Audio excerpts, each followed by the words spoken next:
Become a member, sign in, and start streaming today.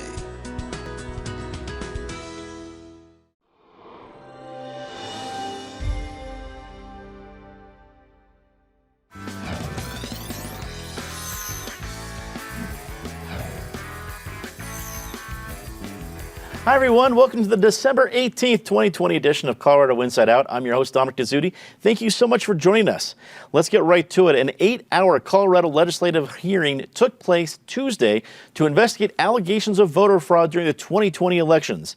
The hearing was initiated by Republican Representative Lori Sane and ended in a bipartisan determination that there was no evidence of any fraud. Patty Cahoon, we go to you first.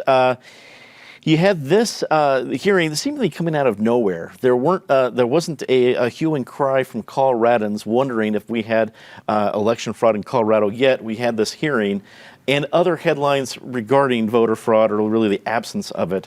What did you make of the headlines this week? Well, we came out with this agreement, their bipartisan agreement, but we went into the hearing with a bipartisan agreement that there hadn't been voter fraud. You had Wayne Williams, the former Secretary of State for Colorado, Republican, who had signed the contract with Dominion back in 2015. He'd already said it was fine. You had Ken Buck, the representative and head of the Colorado Party, before this saying he didn't have any problems with Colorado.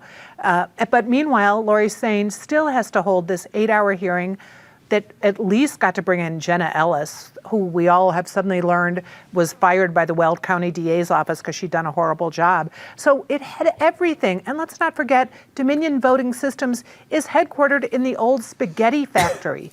This story, you gotta love it when a national story comes home to roost in Colorado, which everyone agrees is the gold standard for good elections, that there was no fraud here. Republicans agree it, Democrats agree on that, but we still have to waste all that time on an 8-hour hearing. David Kopel from the Independence Institute and DU Law School. As we talked before the show, hearings in December for the legislature can happen. Committees meet here and there. Were you surprised to see this one, especially as Patty noted, that even Republicans statewide have talked about that fraud has not been a problem in Colorado? No, because I think it's the duty of the legislature to have hearings like this and continue to improve our system. The Colorado Constitution says the General Assembly shall pass laws to secure the purity of elections and guard against abuses of the elective franchise.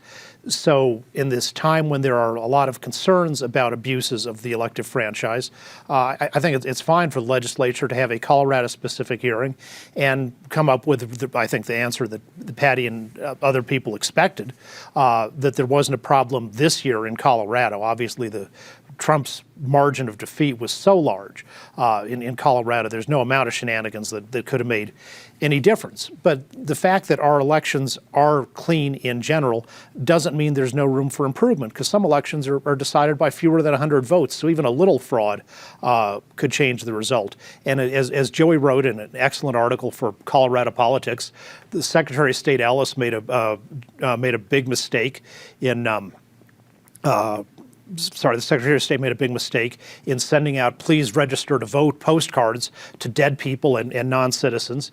And some of our past Secretaries of State, Gessler and Williams, have come up with concrete proposals to improve data security and verification. And why not follow those? Referring to Jenna Griswold there. Yes. Sorry, that's no problem. Jenna Griswold, not Jen Ellis. Very important to get that distinction. Mea culpa. I definitely wanted to underscore that one. Thank you. Well, let's go to some of our remote guests. We start with Natasha Gardner, freelance journalist. Natasha, what did you make of this hearing? It came up almost as fast as it went away, but do we think we came anything away that we didn't know already? Well, I think that's one of the concerns, is that there was an implication that maybe some constituents had called for this or sort of raised questions, and so Colorado needed to look into this. I think at this point, anyone who's still questioning Colorado's election system and the integrity of it is probably not going to be convinced, even by hours and hours and hours of testimony. What I found interesting was that it was sort of a roll call of past Secretary of States. We have information from Scott Gessler. We have Wayne Williams making appearances, Jenna. Griswold is coming in with a written statement as well. And I think it just shines a light on how important the Secretary of State position has become, not just in Colorado, but across the country. This is not something new. It's been building for many, many years. I mean, certainly dating back to Bush v. Gore, but beyond that as well. And I think anyone who's going to be in politics in the future who's looking at that role should know how national and local election can become. And we got our last remote guest already previewed here, Joey Bunch, Deputy Managing Editor at Colorado Politics. Joey, it's great to have you back. You reported on the hearing. What do you think? All hat, no cattle? Well, we can't divorce it from the national context here. We don't have a problem with our elections here in Colorado, but there's this national effort to cast doubt on our voting process. Trump's been doing that since last summer, and he's certainly been doing it since Election Day, and it's been lucrative for him. He's raised hundreds of millions of dollars questioning our voting system. But, Jim didn't bring any proof, none whatsoever. And the Colorado Republicans backing this hearing, they didn't bring any either. She said it was the legislature's job to find it. No, not really. Our legislatures, they don't have criminal hearings. They don't do investigations. The best they can do is do an audit of the Secretary of State's office. They should do that. They should listen to these concerns because half of Colorado has them. And just as Jenna Griswold did with sending out these postcards, she's inviting suspicion. So have the hearings if you want, say Colorado did a good job, and then move forward from there. But the more you resist it, the more suspicion you invite. Labor issues are surfacing amidst the coronavirus pandemic and its economic consequences. This week, it was determined that OSHA would not be citing Denver's Capitol Hill King Soopers for safety violations after 3 employees died of the virus earlier this year. Meanwhile, UC health workers have announced plans to form a union due to concerns with understaffing. David, it seems that we're getting into some murky legal employment matters here. We've heard about liability. We've heard staffs talking about unionizing. Are there some precedents to follow, or is this new territory? Well, for the UC workers, it's very straightforward. UC Health Workers United is part of Communications Workers of America, a large national union. And and you don't think of nurses as part of communications workers, but that's an example of how lots of unions that were once in the private sector with lots of members due to declining membership there are picking up members by adding government workers in new fields. Colorado law does not require that the government allow the union to negotiate on behalf of all the workers or even the workers who choose to join the union, but still the right to join a union to work collectively for one's perceived interest is a very important and essential right. The union is saying that nurses are sometimes short-staffed. They normally care for 4 patients at a time. Sometimes they have to care for 6. UC Health says, yeah, we know, and we're responding to that by trying to hire temporary nurses like traveling nurses. Natasha, UC Health is a growing company with a big impact here in Colorado. Do you think this was a shot across the bow for the management of the company, or do you think it might set a trend for other healthcare workers in Colorado? Well, at the very least, they should be listening closely. And I think that's a bigger topic here. I'm not an expert in labor law or negotiations, but I do know that at the core of these conversations, and we've actually seen a lot of these sort of conversations happen in journalism in recent years too. Lots of talks of sort of increasing the number of unions. At the core of it is a question of how are workers treated? How are they able to communicate with management? And how are decisions made about their well-being, about the people that they serve? And I think that's at the heart of all of this. So yes, I think the management and the administration should be listening to it. And hopefully that's part of the trend that we see. I mean, of course, a pandemic is going to expose issues in a workplace, or concerns in a workplace. And my greatest hope is that as we move into the new year, that they're maybe all sitting down to the table to have discussions about what could make the workplaces safe and equitable for everyone. Joey, the whole idea of employer liability is becoming a bigger conversation, even nationally. I mean, it was part of the negotiations on the latest relief package talks. But now we're seeing it part of the Colorado headlines with some Colorado companies. Do you think we're probably looking at more cases like this, at least people bringing it up with companies here in Colorado? Yeah, I think when there's stress on the economy and there's stress on labor, that's what you're going to see. I think this is a trend that we're going to see. Unions have been in decline for decades. A lot of things are about to change. This could be one of them. And I need to disclose something. I was the Denver Post president for the Denver News Guild for a term. I see both sides of the issue because I had a love-hate relationship with the union, which most of the time I love-hated. But strength in numbers and a common voice always speaks louder. As bad as I was at being a union president, I see the value and I see the problems. The people that are thinking about joining a union, they need to look at what they're getting for their money. They need to decide what it is they need and then see if the union's providing for them. Otherwise, it's just one more fool in their back pocket. Patty, were you surprised to not see citations for the King Soopers? It's not a citation being cited by OSHA with what happened at the Capitol Hill King Soopers? I wasn't, partly because the grocery stores have such a tricky job with what they're doing. Let's say JBS, the meat packing company, they deserved every citation they got because of how they didn't communicate with their workers, the work conditions they had. That was bad. With the supermarkets, you have these really, really tricky situations. Yes, you want to be sure you're open with your workers about who might have come down with COVID, but you've got them getting yelled at by the customers because they're wearing masks, because they're not wearing masks. What you hope is that the company, not just any supermarket company, but every employer is being sensitive to the challenges all employees are facing now, whether it's their own fears, whether it's the fears other people are putting in them by their behavior. It's just tough.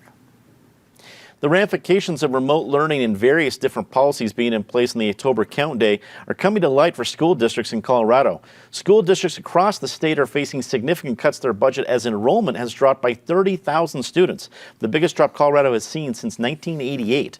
The announcement arrived on the same day that news of Denver was among the top cities for people to move to during the pandemic. Natasha, we start with you on this one.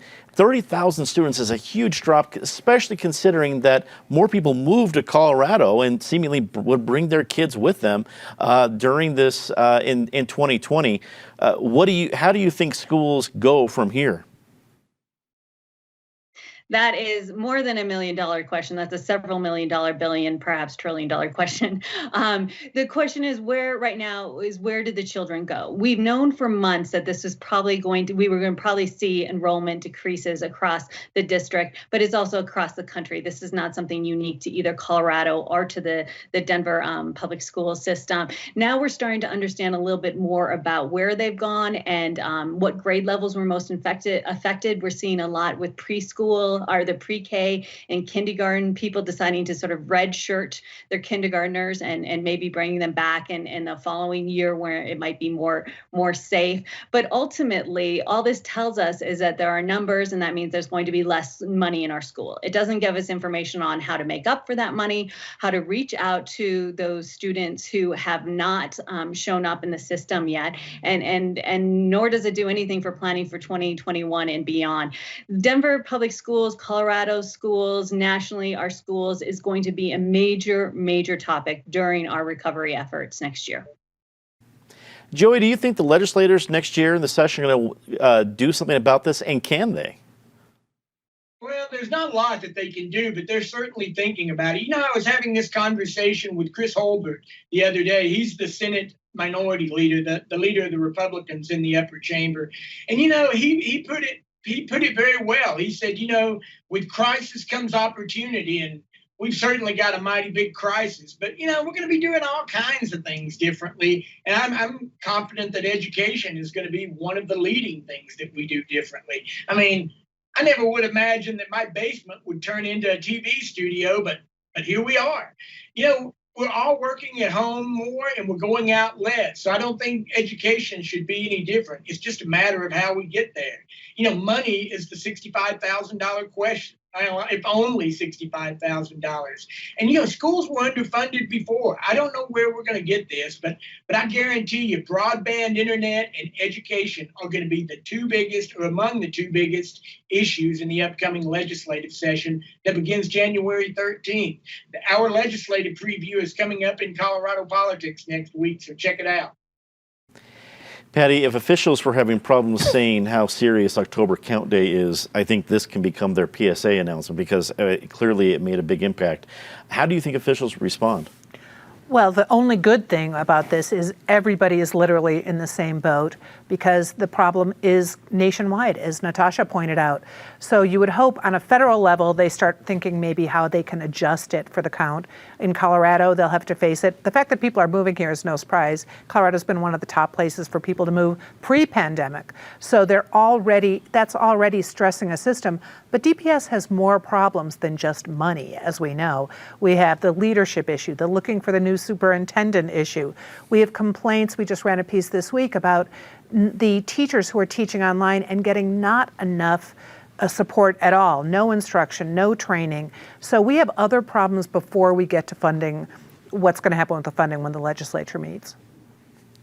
David, do you think this is an opportunity? We talked about crisis being an opportunity. Is this an opportunity to get creative when it comes to education funding and other options?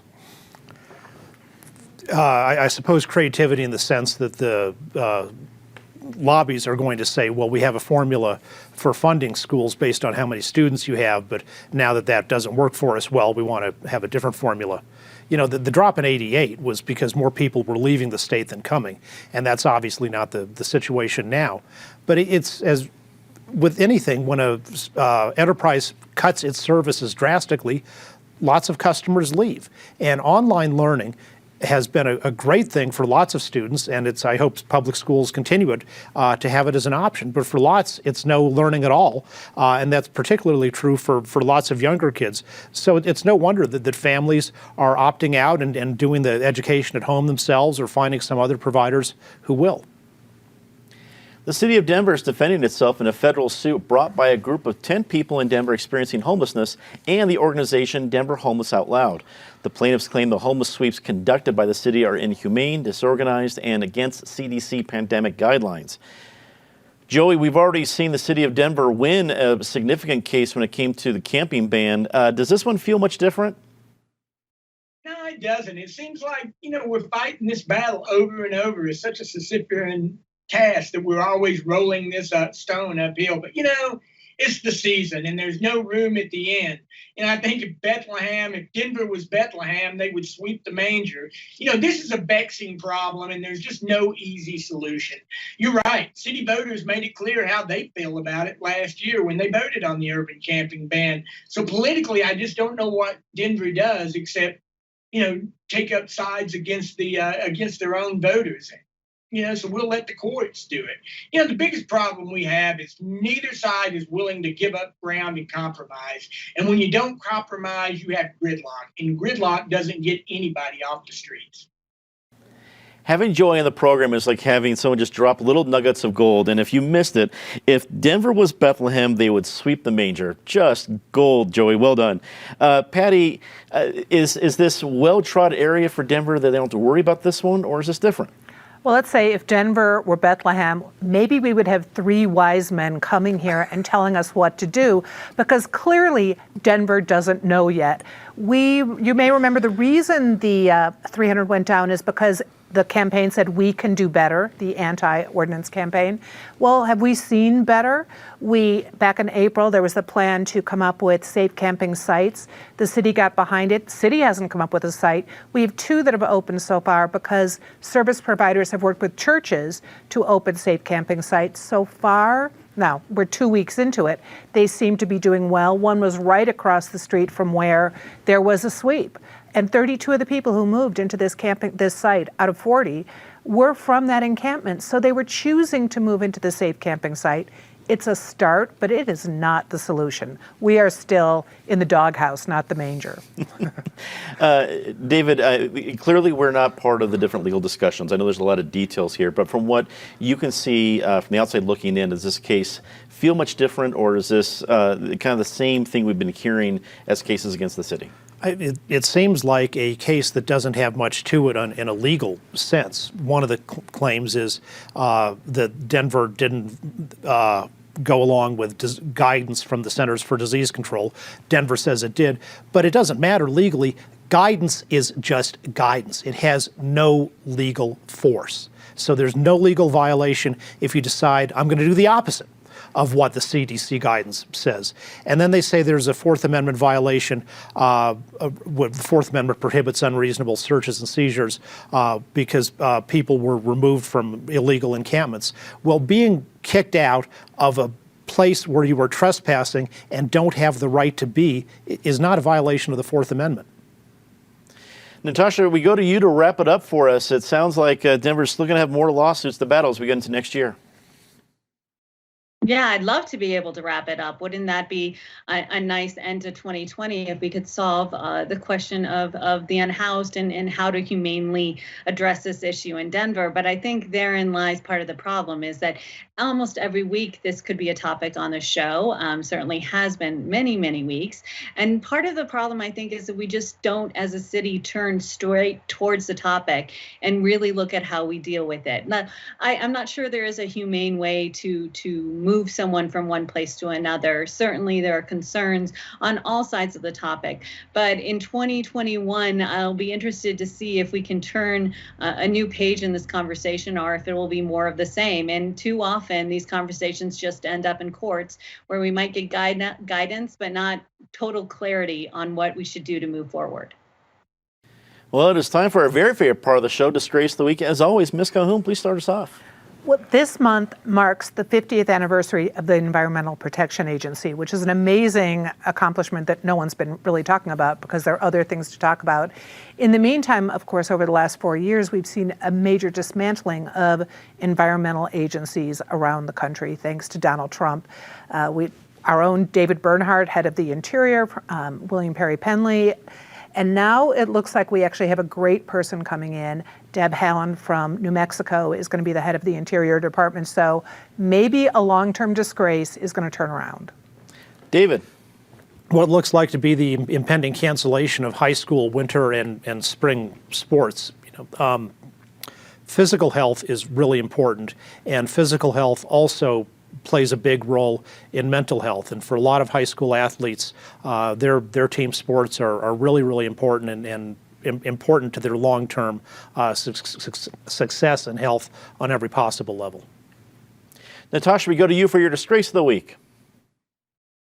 Incredibly huge national and international story is, of course, this hack of U.S. government systems and businesses and so much more. The fact of the matter is, in 2020, we have so little broadband left to be able to tackle stories like this. But this one is huge news and should be getting more attention. It is something I think we will be talking about for a very long time.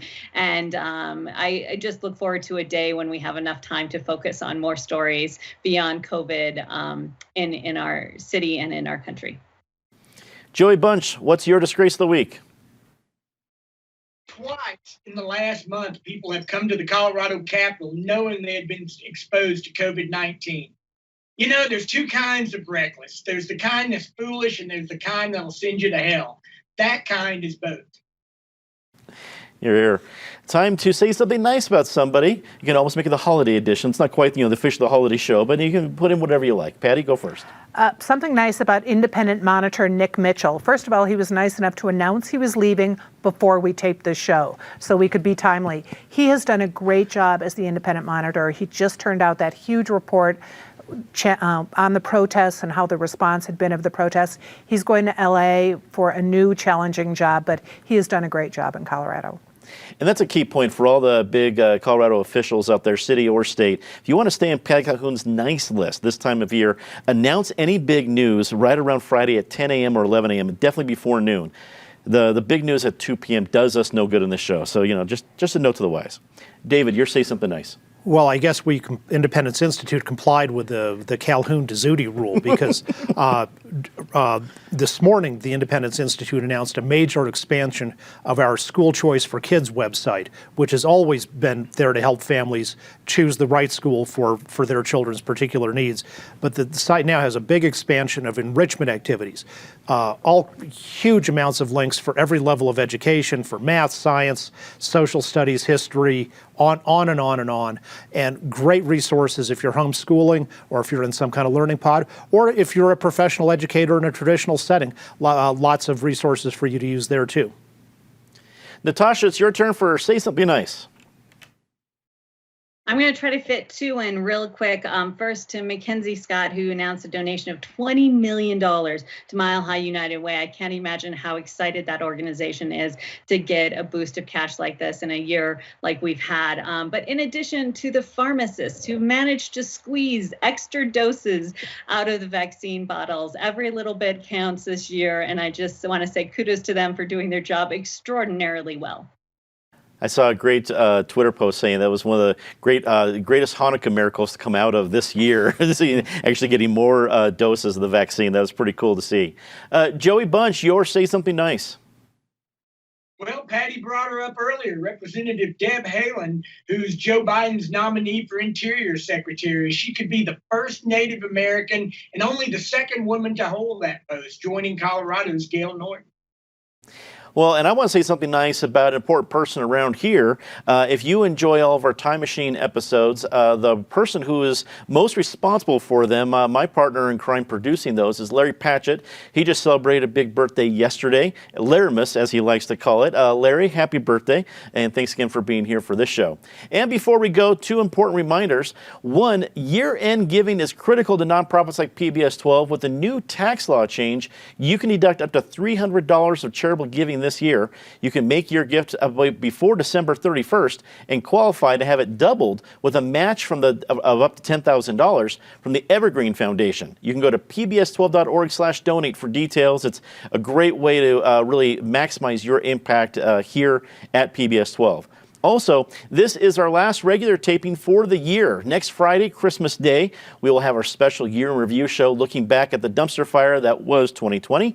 And on New Year's Day, we'll have our look ahead show to 2021, which will feature this very panel. I'm actually looking forward to it. It's got to be a very positive show because there's no way it can get worse, right? Well, be sure to tune in for both of those. We'll be very proud to join you on Christmas Day as all the levity and celebration of the day continue. What a great way to let the food settle by watching Colorado Inside Out in our year in review show. You actually might want to take some Pepto before that.